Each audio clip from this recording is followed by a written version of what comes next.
Oh, now they could hear you. Welcome to tonight's episode. Half of my head is in the shot, but Chris Lee's going to fix that right now. Welcome to Parlor Talk. Super excited to be here. Again, we are doing a live series from Teak Rooftop in Red Bank, New Jersey. First and foremost, let me shout out George, Peter, and the whole team holding it down for the Teak Rooftop team. And now you slouch now I can as sit I up? adjust it. All right, better? All right. So once again, I was saying shout out to the Teak Rooftop family, Teak Red Bank, putting out amazing food. They are Asian fusion. They are open Tuesday to Saturday. Put in your orders 4 to 8 o'clock. They're putting out some of their best dishes. The food's incredible. I just want to shout out George, Peter, the whole team, and everyone that works here with us. So let's get down to tonight's episode. This is Parlor Talk. We're bringing on one of the OG homies. Give it up for my man, DJ Be Nice. Welcome to Parlor Talk, brother. Hey, thank you, guys. Pleasure to be here. Oh, wait, he's here. You can hear him, but you just can't see You him. just can't see him. Sorry, guys. Technical We're difficulties being sloppy here. tonight. Nothing, sir. Nothing. Awesome. I don't know what to tell you. It's on. Sit tight, ladies and gentlemen. Unplug it. Plug it back in. Plug it and plug it back in. Did you try turning it on? There we go. And we have a Be Nice, everybody. Hey, There he is. Look at that. All right, so welcome to the episode. Welcome to Parlor Talk. For those that don't know, Be Nice, one of the closest homies on the Class Kills team. Been supporting us for years and years and years. But Boris, why don't you just start off with just a quick introduction about yourself for those of the people that are tuned in that maybe don't know about the Be Nice. Yeah, I mean, my name is DJ Be Nice. Hi, everybody. Been kind of rocking since like 2012, 2013. I started rocking way back in the day on vinyl. So I started on wax. I still have the collection going on. And just been kind of doing my thing. You know, I took a little pause for a few years and met up with Kel when, Porter was first starting out. Kel pretty much pulled me back into the whole mix, made the switch to digital, Serato and all that stuff, and then just been kind of rocking since. It's been a pretty good road so far, I can say. I've met a lot of cool people.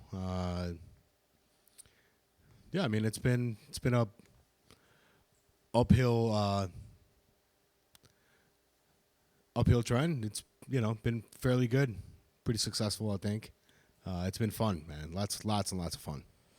For sure. And we were talking about in some earlier episodes, Boris goes by that dude. And I think that just comes from having an overall incredible, just good vibe. Everyone gets a good vibe off him. And, just being just a good down-to-earth person, right? Always putting good energy out, getting good energy back. But, obviously you could tell right off the bat, Boris, pretty humble guy. Don't let him fool you, man. He's playing all over the Jersey Shore. He's playing in North Jersey. He's playing in a lot of the Class Kills venues, headlining at Porta, Teak, Boathouse, you name it, headliner. You're all over the place. So Boris is definitely a party rocker. He's got the mic game. He's playing dope edits, and I love that about him. But so why don't you talk a little bit about let's kind of like bring him back a little bit from your first stint DJing, because like you had mentioned, you were DJing for a little bit and then took a break, and then you really hit the scene hard in 2012, which brought us to today. So maybe like let's start in the early days. Like, how'd you get into it? Well, I mean, obviously, the music always drives the passion. And then it's just, I grew up in Long Branch, man. So obviously hip hop was heavy back in the day. That's always been, I've always been hip hop heavy. And I know all the classics, like 90s was, obviously my shit. So it just kind of grew. Then obviously learning to kind of like DJ outside of that, because you can't play hip hop everywhere. As you grow as a DJ, then you have to really like focus on what people are playing commercially out. So, teaming up with you, Kel, the CK crew, really like brought the game up to a different level. And it's plain open format. I've played a lot of venues where, you have to adapt. They tell you as soon as you walk in, okay, well, here's your format for the night. But then the crowd that shows up is not the crowd that you would expect it for that venue. or for that format, and then you have to adapt. You have to be able to get out of that comfort zone and then go into a different, different era, different genre, and then you play feelers, see what people like, see what people don't, and then you rock to whatever they want. Basically, that's reading the crowd is one of the biggest things that you need to learn as a open format DJ. I love that. I love that. Talk a little bit about how did you actually get into DJing? Because you don't just wake up one day and go to the toy store and get a DJ kit and just start playing music. So, Well, actually, no, seriously. Talk about how you got into it. Did you look up to some DJs at that time? Were you going out to some places that you saw them spin and you're like, I want to do this? Did you start in the bedroom as like a hobby? always, yeah. I mean, that's really like how every other DJ comes to be. It's watching all these different DJs that are doing a thing. Luckily for me, like I was, there was a lot of online, like Scratch Bastard was one of the biggest. Qbert. Like I'm watching all these videos and all these guys, doing their thing, and it's like, I was 14 when I bought my first set of turntables. They were trash, Newmarks, belt driven. So I mean, it was just like, but yeah, like that's what it is. Like you wake up one day and you're like, yo, I really like music. I really enjoy watching these guys, and I want to do what they do. And it's not for, you don't do it for the limelight. Like you do it because you love music. Like you love music. And then once you transition from your typical bedroom DJ, like you wanna mimic these guys to see what they do, then you finally get to play commercially into a different crowd, and that's a completely different feel. Like playing from your bedroom to playing to a crowd is completely different. Like you can think you're jamming out and you're dropping heat and all this other stuff, but that shit don't work at 9 o'clock when there's no one in the club. Like you can't start off the club at 120%. Like that's not gonna be any good. Like you gotta warm up the floor, you gotta warm up the crowd. Playing commercially, like people are, like getting their drinks when they first come to the bar. Like they're waiting for the club to fill up. You're playing background music for, people to kind of jam to. And then eventually, like obviously you start turning up the energy as the night goes on. And it's a craft, man. Like it's not, there's a science to it. It's not like people want to think like, like I've, DJs hit me up on Instagram and, SoundCloud and all sorts of platforms. Like, oh, yeah, listen to my mix. And I'm like, yeah, that's cool. But can you send me something open format? Like you're staying at 128 the entire time and the energy's at like 300%. Awesome. But can you really can you play out? Like, right. Have you left your bedroom yet? Yeah, you make a really, really good point about like a 1 hour mix that was made in the studio doesn't like translate to like how you're gonna run a club or like how you can actually like read a crowd or play other genres, right? And I think there's like this stigma of guys that people don't want to release their actual live sets sometimes that are open format because I think the reality of it is when you're kind of cutting up and having a good time, like we're all super critical of ourselves, and maybe when you listen back to your own set, you don't think it's the tightest. Or so maybe you're apprehensive to put it out. But you make a lot of really good points about being able to play open format and can you really rock a room, and that's not told in a 1 hour mix made in your bedroom. Yeah, and I think what you just said was you won't release your mixes that you recorded live. I think it's important if you're not going to release every single one of them, at least send them to some trusted ears to be like, hey, do you mind taking a listen to this? Because you're going to hear every single mistake you made because you remember the mistakes you made. Right. But half the time I've found over the years is those mistakes you made, no one else hears them. Only you hear them because you know what the hell you did wrong or like that you accidentally used the reverb instead of the echo. But like it might still sound fine at the end of the day. And I think that's important to get that feedback from other trusted people and kind of keep working on that. But to put out mixes that are live from clubs and from bars are definitely better than recording a mix in your bedroom. Yeah, no, 100%. I mean, obviously at the same time, like you want to hear criticism from other DJs. Like you want to hear, like nobody plays, like if you can play out and you don't have, minimal mistakes, obviously that's really where you want to be. But nobody is perfect when you're DJing live. Like things are gonna happen. Like, you know, like I've DJ'd at Headliner where, you know, like I'm playing on turntables and like, you know, my homie you know, Ryan from NJ's Finest, like he came out and did a money shower on the turntables. Like the fucking needle was bumping all over the place. Like this shit just sounded all jacked, and like it's a live mix. Like this is gonna happen. Right. Like people are bumping onto the turntable. People are, you know, coming up to the booth. Like you're jammed in there with like 40 different people. Like guess what? Like stuff is gonna happen. Like things are gonna go wrong. Yep. Adapt. Be able to think quickly on your feet. And you know, music cuts out. What do? Like things happen live. Grab the mic. Right, grab the mic, Yeah. do something. Like that's like you got to do something. Music is off. No, that's a really good point. How you got to be like nimble about that. And to your point is like shit happens. It's live, and just to echo what Chris was saying was that no one ever told me after like a night of DJing, like someone was like, "Oh yeah, like you know when you mix those two songs and like." And it was like the echo was off, or like you know whatever the case may be. No one ever said that, right? They remember the night in totality. Right. So I think it's way more important to take a macro view and say, hey, are you picking the right tracks? Right. Are you delivering the right energy? Are you making it special for people? You know, you got some kind of mic game, especially like I think that's you almost need that in this area. Yeah. And I call it like party rocking DJs, where it's like, you know, you're not just a tech guy, you're not just a hip hop guy. You know, you can't just be in one genre. You got to play everything, Right. And keep the crowd engaged. So you make a really good point about that, and being prepared. I think that's important. Yeah. Tell us a little about. Oh, go ahead. No, I was gonna say like, you know, and especially like here on the shore, like people come to have fun.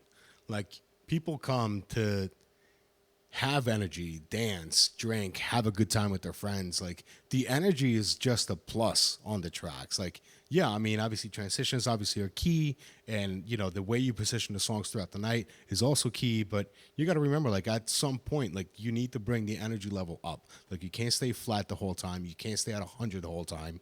Like you have to position tracks with the energy level at peak hour of the night, whether that may be, you know, the hottest song that's out now, or whether that may be, you know, a 90s track that, you know, like you kind of like threw out feelers in the middle of the night, and, you know, like, oh, this is like a hip hop, like a late hip hop night. You know what I'm saying? Like the crowd is feeling like this old throwbacks. Let me throw, you know, like Hypnotize. Let me throw all these different tracks. Like it doesn't necessarily have to be the newest song that's out to rock that. So like people need to realize like it's not only top 40 that you're playing out. Like play the jams that were back in the day. Like, yeah, okay, remixes are cool. Play OGs. Like, I'm used to playing OGs. I'd rather play an OG versus a remix. What do you mean by OG? Explain that. Like the original track. Like off the CD, like the one that people like- were bumping. Right. Like, that track was hot 20, 30 years ago. It's still hot today. Play it. People recognize that more so than a remix. Yeah, for sure. And I agree with you because I see that a lot in the clubs now. You could play the edgier remixes and stuff like that for the younger crowds. Right. But if you have a mixed crowd or you have an older crowd, they just want to hear the original stuff that Right. they haven't heard in a club in, you know, maybe years. Right. So when you like play that kind of stuff, the new crowd likes it, the old crowd likes it. Like it just satisfies everyone, and that's when you really get the energy to the next level. Right. And I got to shout out DJ Kel. He is like the king of the B-sides. The ones that you know about, you're like, oh shit, I forgot about this, and he makes them work. But I gotta give him a lot of credit because I know he's like super into the prep. Yep. So he'll put that energy in. Like he came. I remember a couple weeks back, we were here at Teak. It was Kel and I playing all night, and he's like, hey, come take a look at this like opening crate I got, and he had all like this just like it was maybe they weren't top 10 tracks, but they were like top 50. From like 2012, 13, 14, 15. Not like the EDM heat stuff, just like B-side shit. And he ripped it, and it was great because one, it made his set feel really different. Right. So he was kind of going out of his zone, and it was like the right lane for the people that were here. So he did a good job reading the crowd. But I gotta give Kel a lot of credit on that because he's always pulling out these obscure, like kind of just B-side tracks. Yeah, like his opening game is just ridiculous. Like I really am impressed even to this day whenever he opens up a room that it's clean, it works every single time, and it's always a different, he keeps it clean, he keeps it, like on a good vibey like level, and it's whether it's hip hop, whether it's house, whether it's vocal house, like whatever, it's just future house, like it doesn't matter, like his sets are always clean, and it's just like, wow, like people just vibe. And that's the way to open. Like, it's a science. Opening up a room is a science, and he's got it down. And you need a lot of it. There's like a lot of good takeaways there for some of the young cats that are watching. But that's just invaluable experience right there. So I want to rewind a minute because we were talking about when you were 14 and you started DJing. Oh, dude. Right?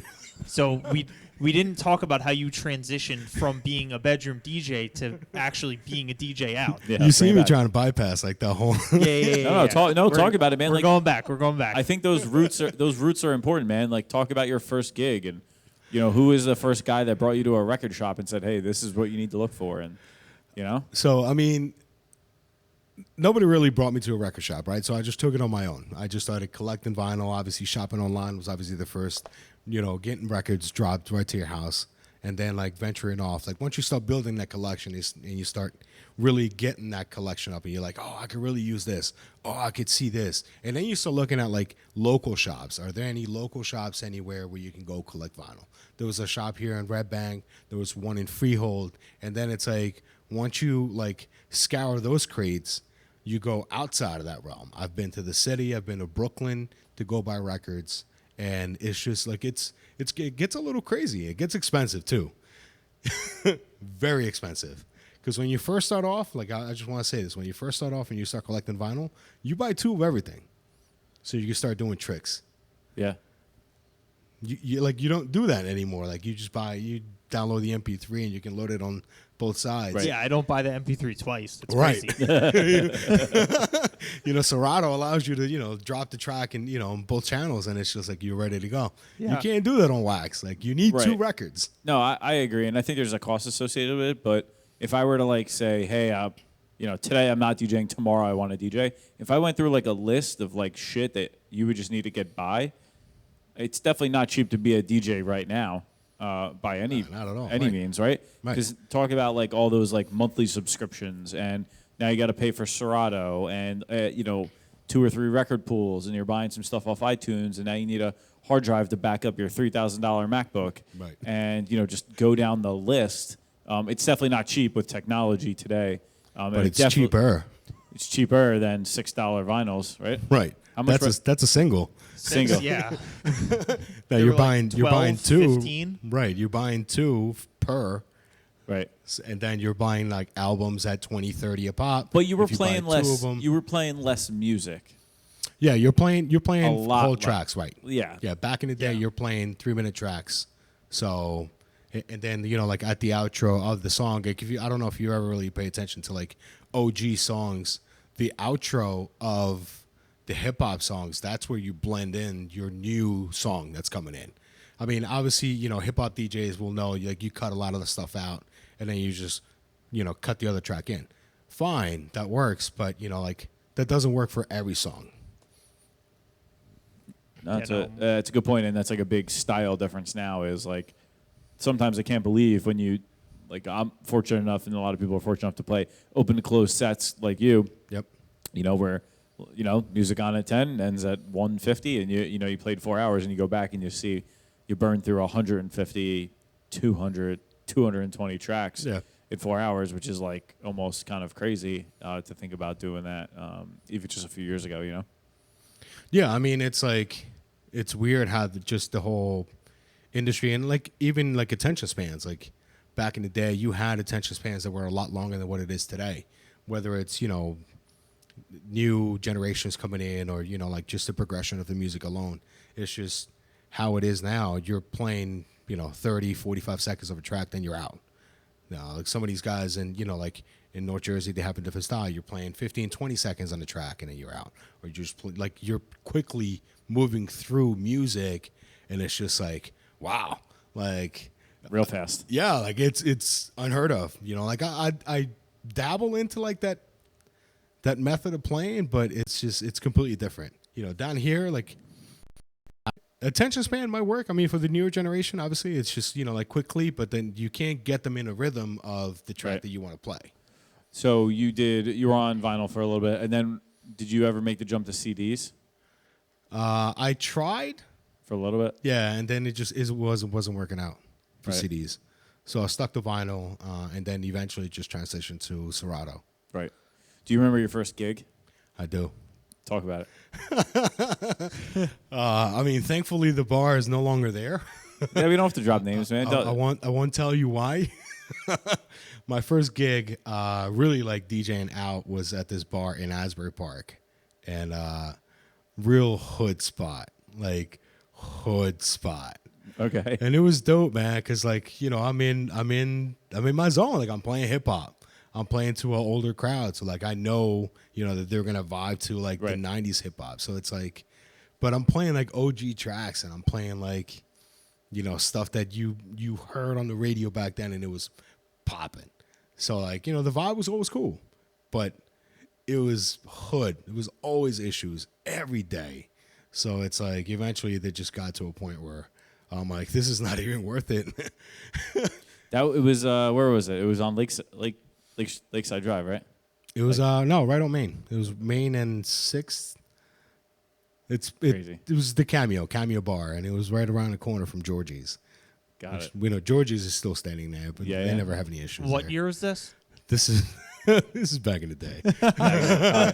Let's leave it at that. Yeah. Let's I don't leave want it at people Googling Cameo Bar and finding all the police blotter. Uh-oh. Yeah, nah, it's no good. The place was dope, though. I mean, it was a cool vibe, but That's cool. That very always that first spot's always like you Oh, you well- remember it will always stick. for sure. Yeah. That's awesome, man. So then let's talk about it in 2012. You're back on the scene. Bet. It's hot. Asbury's about to light on fire. You're coming around a little bit. Well, I could get taken back to a balmy July night on the headliner deck at Jess and Melissa's bar. I do think that's where we first were introduced, right? Yeah. Shout out to Jess and Melissa. Probably not watching, but Facts. talk about Yeah, but I mean, talk about the deck legendary. days, man. The deck days were just such a good time. Like the headliner back in the day, it was just the place to be in the summertime. Like Yeah. 3,000-4,000 people in the building, and it was just like it was a crazy time. Right. Everybody out there having fun. Obviously there's a lot of stuff going on, different vibes inside and outside. And sometimes you just miss it, man. It's just like being in that vibe, and you're like, yeah, damn, I miss this so much. Like, this is really where I wanted to be. So like, that's what drives you to move again back to that. Like, let me get back in the scene. Like, obviously having Kel being a true OG, and it's just like, yeah, like I can get you back in. Like, this is what he's been DJing for forever. So he's like, yeah, I can get you back in. You used to DJ back in the day. All right, let's see what you got. And that's really where like the whole relationship started from. And is that when you walked in with your crate of vinyl and Cal was like, "Nah, get a laptop, bro"? I mean, obviously, at first, like you're moving equipment around. Like it's not even like you start out as a DJ. Yeah. Like you don't start out and you're like, you got a headliner spot. That's not the way it works. Like you got to pay your dues, man. And it's like, you put the effort in, and like the homie was, being a homie, and he's like, yeah, like help me out and I'll help you out. And that's really how Be Nice was built. I think the first time I met you, maybe it was 507 Main. Oof. Oh, It was before Headliner. Might Is have that been. it? Might have been Porta. Because I remember bringing equipment, helping Kel bring equipment. Into Either- Porta. Either Porta. Yeah. No, I do remember. I do remember cutting it up with you at 507 though. For sure. Like that same summer. Porta tends to get a little bit blurry. It tastes like Fireball and cherry bombs. But well, it's very easy to have a conversation at 507 Yeah. for a few different reasons. Right. so that was that. I'm trying to think, just kind of jogging the memory. Yeah, man, a lot of good times back in Headliner, and I remember that's where you were getting a lot of reps because we were doing the deck out there, and you were there every week with us on Saturdays. Yep. crushing it, having a good time. That was some really really good years there at Headliner with the whole team. A lot of cherry bombs. A lot of cherry bombs. Oh my God, it hurts. A lot of green tea shots. It was a lot of Fireball. It a hurts. lot of tequila. I think I saw a time hop flyer the other day. There was like 8 DJs on one flyer. But it was all of us. It was all fun. It was Yeah, all but that fun. was we were doing a whole day though. We were doing That was Labor Day. That was like Labor Day 13 or 14. yeah, but we were doing like a 10-hour set. Yeah, it was It's not crazy. even- Yeah, like He was like, Tommy was like, 10 a.m. you guys start. right Great. for the same pay that you're getting now. Yeah, wild. So that's cool. I love that. So Sorry. let's change directions here. Let's get a little bit into like kind of your thought process on, how do you have your crates organized, and when you're prepping music, where are you looking, where are you going, what are you doing with it?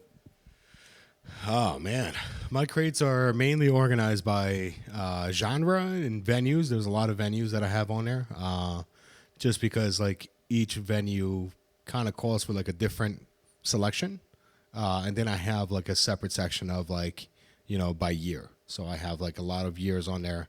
I have one crate that's just fire all day. It's like Just the fire crate? Yeah. Well, Yeah. like what kind of fire? It's all fire. It's Just- all. It could be like 128 fire. Molten That's- lava. Yeah, they're called super bombs. That's what I call that crate. And even my homie, so dope. He was ragging on me one day when he was looking at my crates, and he's like, "Yo, you really got a super bomb crate?" I'm like, "Yeah, Super bombs. super bombs."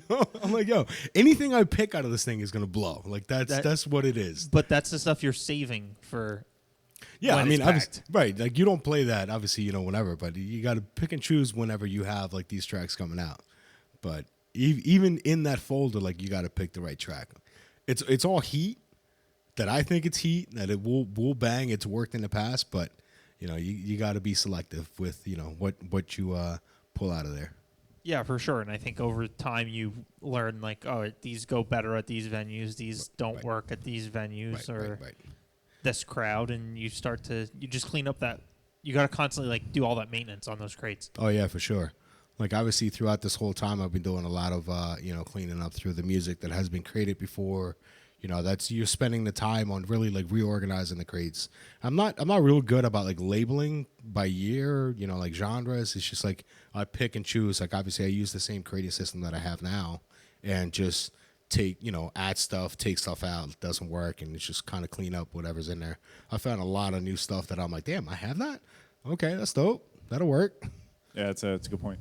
Yeah, well, that's one of the things like I notice is we're always downloading music as DJs like as soon as it comes out. Yeah. And it might not break for months. Right. And now I have that track that like I forgot about, 3 but I months actually ago. downloaded it 3 fucking months ago. Yep. And now I'm like fixing my crates because I'm like, all right, this track is hot now. All right, Yep. these tracks are not hot anymore. Get rid of them. Yep. So there's like this constant maintenance, and if you're not doing that right now in this time, you need to. You're Yeah, you got to late. get on that. Time to get on that. Yeah, it's interesting that you say that because there's a lot of times where breaking tracks in January, and then, well, here comes the spring rush, and all of a sudden everyone wants that stupid piece of your heart track that I was playing in January. Facts. These idiots. But everybody's looking like, what the hell is he playing? What is this? Yeah, I broke this 3 months ago when it came out. So Dude, yeah, it's tough. But no, that's a good point.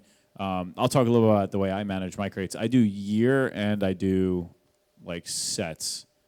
So like I have everything chronologically ordered for when it like comes in and what year. So like if I need to, if I just happen to need to do like an Avicii tribute set for an Yep. hour on my Yep. live Instagram, then I have a crate for that. So You have an Avicii crate.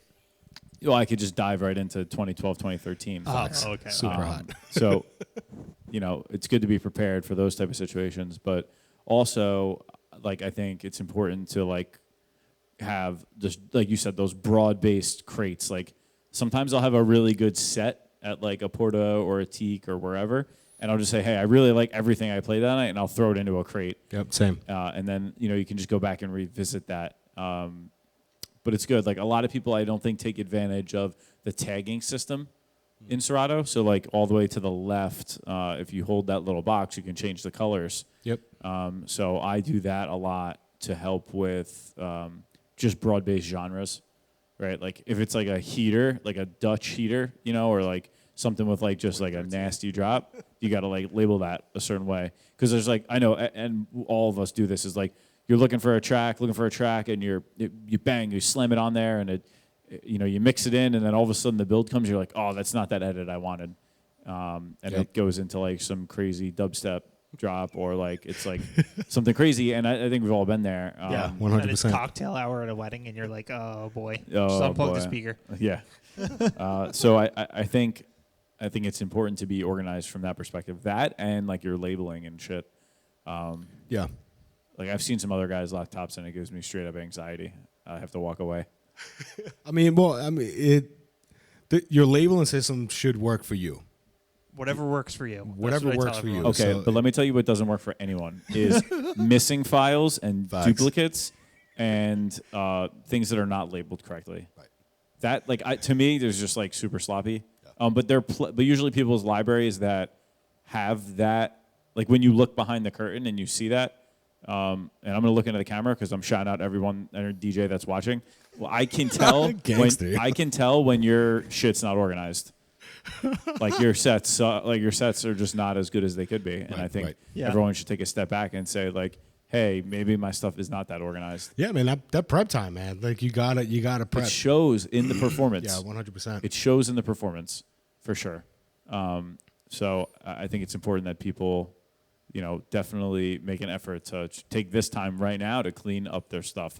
And I remember talking to DJ Sal Cianci, a friend of ours from Staten Island, and he took a really good opportunity to. He's like, you know what? I need a full reset, and he just deleted all of his crates. Oof. And he's like, I'm just going down. I'm going to go through my library, and I'm going to rebuild, my crates. I'm sure he didn't delete like his private event shit and stuff. Yeah, right. Like his club crates. Yeah. He said he started from zero, and he's like, you know what? He's like, if I'm going in, I'm going to prep this crate from zero, like as if I were going on the shelves and picking the vinyl off the shelves myself. Right. Like that similar mentality. So I think it's really important. Yeah, I think I've only done that like twice. Either just moving from laptop to laptop, or had a hard drive crash and I didn't have any backup. So it's like, you're forced to rebuild that, and it's just I can't even imagine like starting from zero today. Just do it, man. No way. So a couple shout outs. Shout out to Jeff Scott. He's tuning in all the time. I want to shout out JT and you're on the check-in. Yeah. Morning. Peoples. What's up, Cam? Peoples What's with up, that. Cam? Yo, Dario, my man, always supporting. Ryan Leonard, NJ Finest. What's up? Yes. And if you guys have any questions, we're kind of having some open discussion, so drop them in the comments. Right, we're watching here. Any questions for Boris? Any questions for us? We're just kind of chopping it up, DJ talk right now, and just kind of talking it through. I think it's important. We're gonna wait for some comments to come in. Oh, okay. Yeah, We're going to wait. All right. Do you want to like beatbox while we? There you go. Okay, lead. All right, so you're not as white. That's all I got. I love that beat. So, what's your current DJ setup right now? Like, if you got to break out the decks because you're going to live stream this weekend, Turntables. No, I'm not, You're live yeah. streaming this weekend? I'm not live streaming Okay. this. No way. His No setup way. is 2 iPods and a string with, Bro, with don't- tin You cans. forgot Tin cans. you forgot the midgets. I thought you were No. still using those new marks. Nah, with no the way, belt no drive. way, no. Yo, it was so bad. I'm telling you, but yeah, I mean that's what you got to start somewhere. What's your preferred setup right now? What's on your rider? Techniques and 62, man. I still like the 62. 62. Yeah. Have I'm OG on it. you rocked on any of the newer mixers? Yeah, I mean Pioneer 9. I mean I've rocked on any club setup that's out there. S9. I've rocked on a bunch of analog stuff. My preferred setup, what I stock in the car, if I'm gigging out and I got to bring my own set, is going to be just text and a 62. Tex and a 62. I Well, feel we it. know you're a big rain guy. Facts. We've got some questions coming into the chat though. Okay. Let's rock. So Frank Denegris wants to know when you switched to Yeezy. Yo, shout out to my girl Lisa for the birthday present. These are the zebras. She forced you over. Yeah, I mean, nah, she was cool enough to, like obviously get me the first pair. So I've been saving these for a special occasion. So All right. they're coming out today.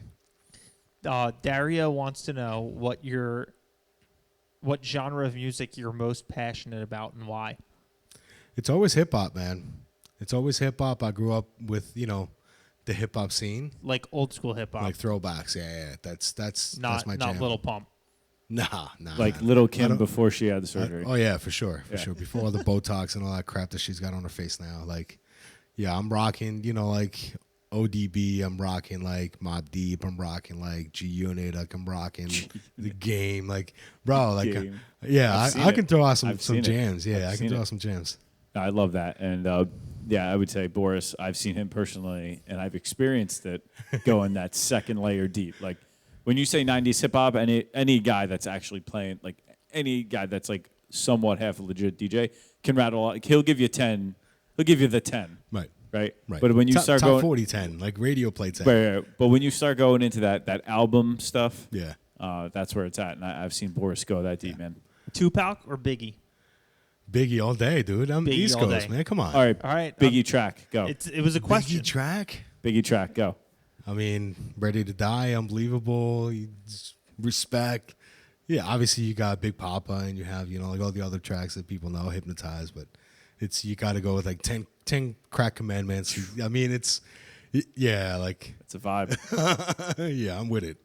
All right. Yeah, That's right. Emerson just said that. Shout out Emerson. 10 crack Oh, commandments. shout out Emerson. Yeah. What up, M. Diesel? Emerson's calling you out here. He wants to know where you got your shape up. I said the same thing, yo. I thought you left the country for it, right? So I have a special You got to leave the planet. essential worker permit. For shape up today. He has a. Essential.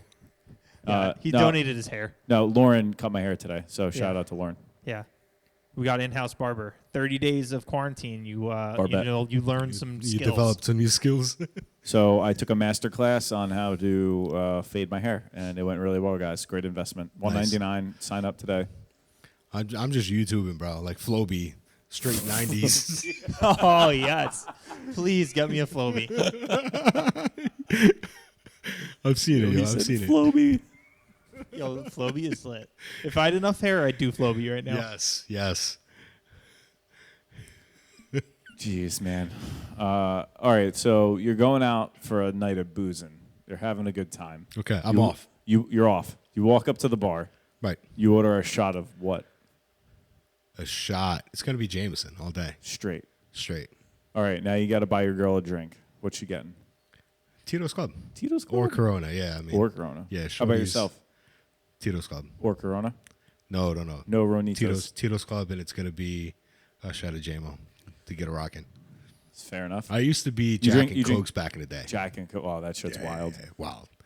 So Plenty of nights that you don't even remember passing. That makes people angry. It depends.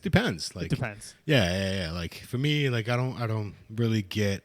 I don't really. have an I've never angry seen you liquor. get angry unless someone Nah. like starts shit with Right. you. So- If I get provoked, like that's when you Yeah, really start which flip the switch. is yeah Yeah. like So- anyone. I want to break into a really taboo conversation right now. Yeah, let's rock. Let's talk about drinking while DJing. Okay, bet. I think it's a really hearty discussion. Right. So we'll just probably go around the room. Like, do you drink when you DJ? Is it like, do you stick to one specific liquor? Is it shots only? No shots, no drinking? Like, what's the vibe? So obviously, when you first start, right, you're just getting into the nightlife. You going into a good night, and it's people just all your friends, they offer you drinks, they offer you shots. You just pounding them down. That's all it is. And the more people that come out, the more you're drinking. And then eventually, as you grow as a DJ and as an artist, you get away from all that. Like there's been places today, like well, not today, but before we this Corona, like I'm not drinking. Like I'm not drinking at all. One, you have to drive. Two, it's a bad look on you. It's an image. You're being paid to perform. You're being paid to work. It's work. I consider it work. Like you're not going to go to your day job if you have one and then, start drinking in the middle of the day or throughout your entire shift. Unless your boss wants to drink with you. Yeah, I mean, at that point, obviously, you're kind of forced to. Then you're in the booth taking shots Right. with the manager, Right, having a right. good time. Right. But that's social. That's socially. It's Right. not like I'm sitting here like pounding Boozing. drinks the entire night, right? Yeah, boozing. No, I'm with you on that. One, I'll put it out there. One, I'm not a hypocrite. I drink when I DJ. I think sometimes I take nights off. Sometimes we're going hard because all the homies are there. Some nights it's one drink to take the edge off. Yeah, it's on and off. And I think you make a really good point, and everyone should take this as a serious thing. Is like now more than ever, you are on camera. Like there's 50 cameras in every building you go to, so like you're playing yourself if like you think that you might not catch an owner or a manager that cares about that. So I think Yeah, you 100%. make a dope point about being conscious of where you are and the environment. And then the second piece, and from personal experience, I gotta give this to everyone, is like don't take advantage of your perceived relationship at a place, Right. and go beyond the rules and do something that you're not supposed to. Yeah, I'll touch a little bit into that. Like your relationship with the venue, and I just want to put this out there just because it's been a clear message that I've put out since I started, being out on the scene. Your relationship with the venue starts at the door. Starts as you walk into a venue. Your relationship with the venue starts with the security guys, the door guys, your bartenders, your bar backs. Yeah, I mean, eventually you're going to see the manager. Obviously your relationship with them was already built because they brought you in. But the rest of the people don't know who you are. So introduce yourself. Always tip when you buy a drink. Like, some places will comp your drinks throughout the night. Cool. That means that, your bartenders are not working for free. They know that you may have, a certain amount of drinks for the night, but you still have to tip them. They're still working. They're working for the money. So it's always a good gesture to tip your bartenders. And it's your bathroom attendants. Like any word, if you ever have any issues with anybody, like any word can always get back to the manager and be like, oh, well, this guy, they're an employee of that venue, just like you are for that night. But they work there every single week. If they say, hey, this guy was a douchebag to me because of whatever, they may not bring you back. That relationship, they're going to treasure their own employee versus what you have to say because you came in there for one night. Right. That's a good point about being respectful to all the staff, up and down, left and right. Right. I think everyone deserves the same level of respect. Oh, 100%. And you got to play your part too, right? They got to be respectful to you. Like, I think we've all worked at a place where the bartender's being nasty to the DJ. That's cool, man. Do your thing. Here's your tip on your thing, and you go find a different bartender. Like it's Right. like that's what it is. But I would say like, and bringing back the conversation back to like DJing, like I think you got to gauge like, is it acceptable where you are, place and time is important. And the now there's no excuse to drink and drive, so I agree with you. Right. But I'll tell you, I definitely would say I probably have had more gigs sober than I've had, like drunk or wasted for sure. Right. Just predicated on the fact of like, I'm fortunate to like travel and play a lot of different venues. So while some places are home, right, a place that you're at all the time, Yeah. other places you're walking in and you got to like size up that situation, right? Right. And I think like everyone's different. I will tell you though, like scientifically, and anyone in the comments can argue this, is that you get to a certain level of intoxication, your motor and function skills go down. Right. I don't care Your what performance you say. is going to suffer. And it could be 5 drinks for you, it could be 1 drink for me, it Right. could be 20 drinks for the panda. It doesn't matter. Facts. What I'm saying is motor skills go down. Right. And we're talking about a super highly technical thing that you're doing, right? Operating a computer and operating 150 knobs and buttons Right. live. So It's like flying a plane. it's like flying a plane Sure. right into a Monmouth University girls' dorm room. So, All right. so Okay. Oh, God. it's just making a joke, guys. I would say this, that motor skills go down, and I think that we've all been there 1, 2, or 3 too many, and that performance isn't always the best. Yeah, And 100%. Like your decision making is always, it's blurred at that point, and then your track selection is gonna suffer down. from it. So it's like, technicality goes down. oh, 100%. right? And then maybe you're slurring your words a little bit on the microphone, and like it gets to this thing. But like, I would just say that there are bartenders watching you perform. Yep. And there's, for the 10 that like you, there's the one that doesn't, and it's like really important to make sure that you're like, you got to be on point, you know. Right. And I don't have an opinion one way or the other. It's not like a yes or no type thing. Yeah, I mean, you gotta use your best judgment when you're at a venue, and that's really the way you want to leave it. It's if you feel comfortable, if you've had nights, whatever, like keep it at a reasonable level. New venues, obviously, if I walk into a new venue, you're never gonna see me drink ever. And that's just because you want to be 100% tip top, give them your best foot forward. And if you build a relationship with that venue and later on, like a manager comes up and they're like, oh, hey, have a shot. Then at that point, like now you're more comfortable within that setting and you'll be able to take that shot. But until that's there, you won't see me drink. Right. And I like that. I like that approach a lot. What do you think about the people? And I would like to see some comments from anyone that's watching on this topic because we'd like to bring in some like third-party conversation here, but what's your thoughts on people that say like, oh, well, I have to drink when I'm DJing because I feel like, the people that are dancing, they're having a couple drinks, so I need to have a couple drinks and I want to be on the same level as them. Then you haven't been DJing long enough, be honest. Like you should be able to have, a party rocking without, any kind of alcohol in you, no matter what. And that's, I give it up to the private guys. Private guys know how to bring up a party in for a Sweet 16. They're not drinking, you're not drinking, but you got to keep the party rocking. Yo, that's not water in those cups, man. Oh, my bad. I just shouted all shout over. out to any of the private event guys that are check it in. Oops. No, I'll say no, and from a private event perspective, I'll say like it's usually pretty squeaky clean. One, because it's usually a 10 to 15 hour day. Right. Two, you usually have to drive like an hour from wherever the hell you are. It's a pain in the ass. And quite frankly, like you never want to like go up to a venue manager the people that run the venues are definitely not drinking most of the time. You don't want to be super uptight, super like high stress, like to make sure that this party goes tip top.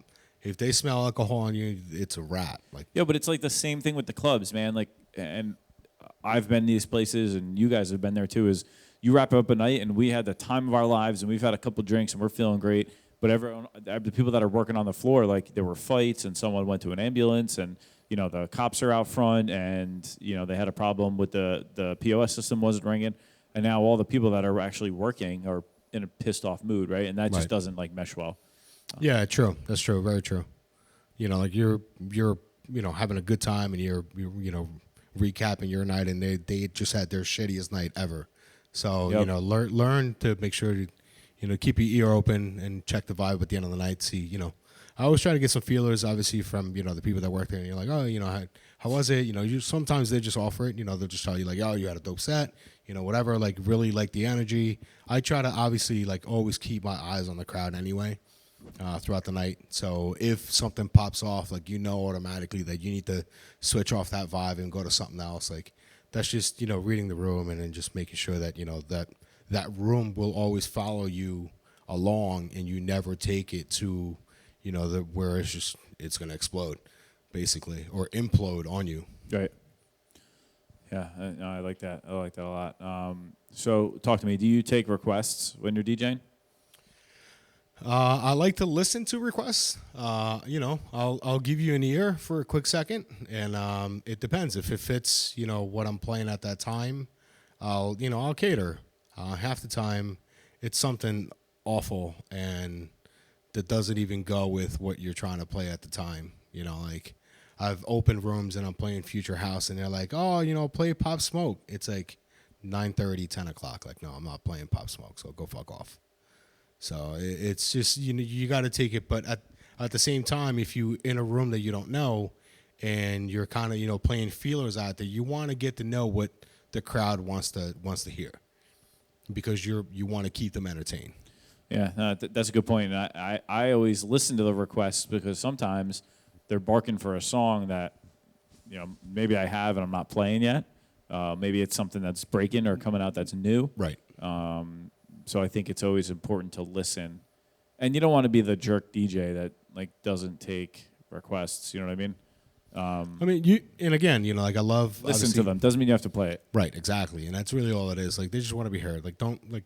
Obviously, the crowd is always going to be. You know, you're gonna get to a point where they're just, you know, probably hammered at the end of the night and they're just being annoying. But you know, just try to do your best, Right. and that's why like you know like that's the other thing like why you know the drinking thing is like you're less confrontational if you know that the person is not sober. Like you're more coherent Yeah. to respond to that situation than you know when you're not. Right down. That makes sense. I heard Chris Lee took a request once in 2017. Oh dang! Never did it again. It's been a while. Nah, I play requests. Yeah. do. Yeah. But you know, for every time you've played a request, I've seen you point to the CEJs and you're like, it's a stick. And then people are like, I want Katy Perry. What? And he's like, no, I have sticks. I don't What? have it. No, I'm straight up. Like if I don't have it, I don't have it. Like And I'll be honest. Like that's like one of the biggest things that I miss from like back in the day. It's like you're playing vinyl. If you don't have it, you don't have it. Like it's a wrap. Like I didn't buy it. yeah. I don't have it. Oh, can you download it? No, I can't fucking download it. I'm playing Wax. What do you think? Well, yeah, I get that a lot too now, and I'm like, do you see a laptop here? Right. They're like, well, isn't that a computer? I'm like, no. One day, maybe, not yet. Right, We're not right. there yet, guys. Right. So yeah, I mean, eventually it might become a thing. But if you're asking a song that I might not have even heard of it. Half the time, I haven't heard of the song. It's some wacky, crappy rap song. Off of like YouTube that has Yeah, even like like- yeah, it's That's like, the best what? shit, though. It's like SoundCloud rap. It still has like SoundCloud 50,000. rap dominates. Yeah, it's just I agree. No requests, unless it's good.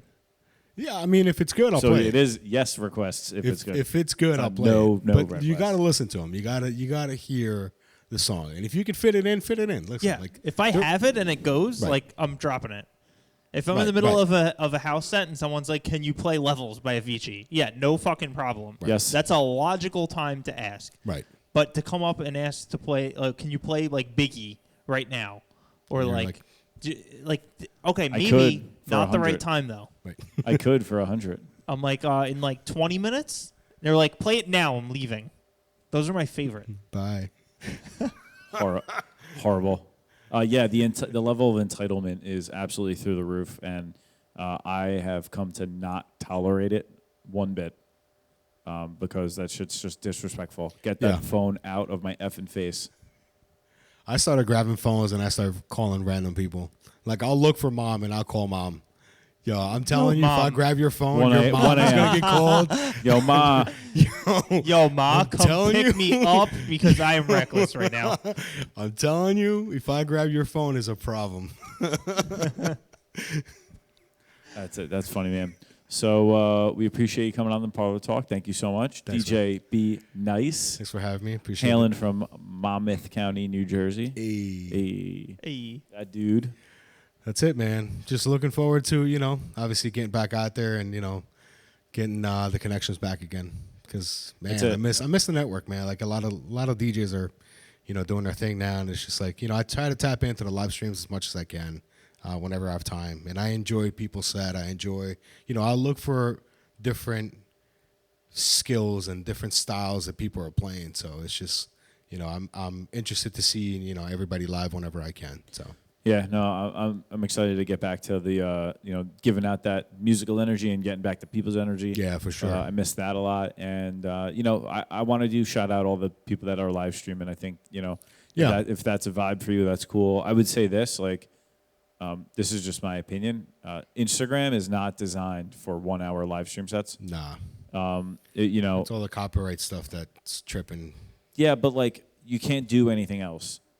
If I want to support your live set on Facebook or YouTube, I can put it on my iPad and I can use my phone. Right. Right? Or I can watch it on the computer and I can keep it in the corner while I go do other things. It's just hard to be on Instagram and not be able to deviate from that platform Right. for an hour, Yeah. which makes it kind of tough. But it's interesting because everyone seems to that's the platform they want to go live on. Where I mean, it's the most commonly used today, so That's it's what everyone's using. right. Exactly. Like nobody's So it's going live on yeah, but it's like Snapchat. but it's a picture. but it's like for pictures. It's designed for like engagement around still photos. Right. Right. That's what it is Right. functionally about. But not Yeah, the for live sure. mode. It's for walking around a museum on live, like showing people photos. No, I would just Listen, say that I'm like, not knocking a hustle. If you're going live and I tap in, I'm always bigging everybody up. So, like, you know, like do your thing. yeah, I guess just my point is like if you are only an Instagram live stream person right now, you should consider looking at some other options because there's other places where you can push that content. Yeah, yeah, where right, it's a right. lot easier to digest it. Well, we Twitch, actually Facebook, and all that. Yeah. we actually pushed this show on Tuesday to Mixcloud Okay. just as a test because they just launched their own streaming platform. Right, dope. And they basically said we're not taking anyone's shit down Right. while it's up, Oh, like that's what's everyone up. else is. They'll take it down after. I guess because they have certain rules about certain copyright things, but Right. they I know Mixcloud pays for some of the copyright yeah. stuff. So they go off a radio license Yeah, yeah, because yeah. everything is considered radio the way they everything's Broadcast, licensed right, with right. them. Great lawyers. Yeah, great. Facts. So if they're willing to go to they're bat out- for us, I think they're it's- out of UK too. So that, you know, maybe they have like different laws out there, but it's just weird. Yeah. I Like, mean, there's a I'm pretty sure I saw like a YouTube documentary on Mixcloud and how they are able to, you know, Right. put out these shows and they pay for some of the licensing themselves. Yeah. No, that's dope. And they do well with like advertising and things like that. But I would just say I would challenge any guy that's looking to live stream.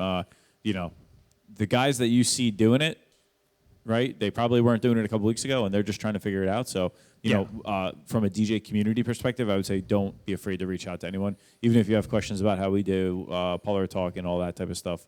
I think it's important that you check it out because, you know, I think Instagram is one lane, but you're kind of forgetting about all these other great platforms that are like designed Right. to receive that type of content. Yeah, but I mean it's tough. The integration piece is really what's the science. I mean, there's a lot involved just with this production alone. So, and that's what these guys like. You know, they're not looking to go out and invest on a production aspect to make this show. You know, they're just kind of doing their thing, and you know they're gonna go back to DJing whenever this whole thing lets out. So, you know, like that's one of my biggest things. Like, I'm not gonna go buy equipment to put out live streams and right. but you never know. I mean, if you're a production company and already have that handy, put it to use. Yeah, like why not? Use that I platform. love that. Yo, shout out to Mike West. Dude, his and stuff and is the DJ unreal. experts guys. Yeah. So for all the guys that don't know, Mike West had that live stream set up for a year. Years. He was doing green screen yeah, he's been doing that for a fucking long in time. 2018, man. This kid had drones before drones were like Yeah, a thing. No, Mike West is on a whole nother level. His production piece. Shout out, yeah. Shout out Mike West and the DJ experts and all the Kills stuff they got bells. on. Go check out DJ Mike West and some of the live stream shit he's doing. It's just like next level green Yep. screen overlay type stuff. And the music is fantastic. So a little bit of both there, but shout out them and that's really it, man. Thank you again, DJ Be Nice on Yeah, the man. Parlor Talk. So Thank you, we're gonna Sal. wrap. Thank you, Yeah, Lee. we're gonna wrap up this episode, man. We're gonna make sure we put Be Nice's Instagram and all his stuff in the bottom of the comments, so you guys can go back and follow him and check out what he does. But Thank you guys. Yo, Thanks for having me. thanks for Appreciate coming on it. the show. B, one last question. Last Yeah, question. yeah. Before what do you you got? go from Dan Emerson. Okay, Hey, MD's. Dan. Emerson Daniels, who wrote Still Dre? Who wrote Still Dre? That's what he asked. But I don't know. I didn't ask I didn't ask Dre who the composition was. I just played the track, bro. He said Jay-Z. I'll have to fact check that. Wow, fact check, Third party fact check? wiki check. All right. Last question right here from the stream. Favorite White Claw flavor? I'm not into White Claws, man. It's Tito's Club and Jameson. So you've never had one, Oh, I've had some, yeah. and you dislike all of them. I just don't know what, blackberry maybe? I don't know. I don't Blackberry. even know what I think they have a peach. Blackberry? I'd be down to peach. That's a fucking phone, B. I don't know. Like Blackberry. Do you like Black your black? cherry, yeah, do you, that's it. do you like Blackberry. your Blackberry White Claw with Yeah. with a all keyboard? the- and the stylus. That's it. All right, so we're going to wrap up this episode. Thank you guys so much for supporting us here on Parlor Talk. Once again, the best way to support us is our YouTube, youtube.com/ClassKills. Go subscribe. Once we hit 100 subscribers, we're giving away free DQ's Marinade Barbecue Sauce. We're giving away what? Free Free? DQ's Marinade. Wait, Check Wait. this out. What's up, guys? You want some free stuff? We're giving away Mr. Q's barbecue sauce for free. Go to youtube.com/ClassKills and subscribe. And before the next episode, we're going to pick one lucky winner to get some free Mr. Q's sauce.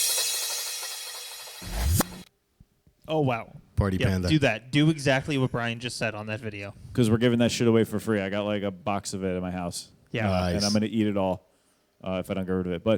The last final, got to give a huge shout out to the guys here at Teak Rooftop. If you guys are looking for some really dope Asian fusion based in Red Bank, New Jersey, Teak Restaurant is the spot to be. They got sushi. They got the pork is ridiculous. The teriyaki chicken. Obviously, they're known for their pad thai and everything else on the menu. It's just super bomb. Support a really good local business. A bunch of really good guys run this place, and they're letting us camp here and doing some Parlor Talk stuff. So shout them out. And once again, closing out, DJ Be Nice. Thanks for coming on Parlor Talk, man. Everyone have a good night. Guys. Thank you so for much. tuning in. Whoop.